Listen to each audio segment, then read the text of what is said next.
വായിച്ചു തരാലോ. വികൃതി ചെടികൾ. ഒരു പൂന്തോട്ടത്തിൽ കുറുമ്പികളായ വികൃതികളായ 3 ചെടികളുണ്ടായിരുന്നു. റോസും വള്ളിച്ചെടിയും കുറ്റിച്ചെടിയും. റോസ് പൂമ്പാറ്റയെ കുത്തി ഓടിച്ചു. ദേ കുത്തി നോവിച്ചു, കുത്തി ഓടിച്ചു. ദേ പൂമ്പാറ്റ ഓടിപ്പോന്നു. അത് തന്നെ.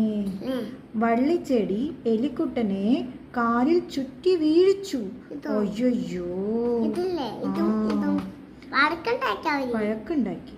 കുറ്റിച്ചെടി പൂച്ചക്കുട്ടിയുടെ തലയിലെല്ലാം ഇലകൾ പൊഴിച്ചിട്ടു. അയ്യോ, എന്നിട്ട് പൂച്ച കരയാ.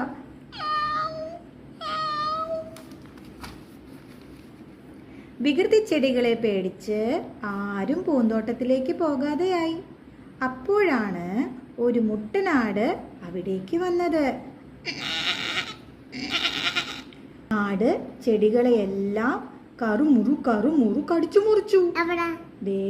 എന്നിട്ട് ഓടിപ്പോയി. കടി കിട്ടിയ വികൃതി ചെടികൾ നാണിച്ചുപോയി. അതോടെ അവരെല്ലാം വികൃതി നിർത്തി എല്ലാവരോടും കൂട്ടുകൂടാൻ തുടങ്ങി. അങ്ങനെ മിടുക്കി മക്കളായി.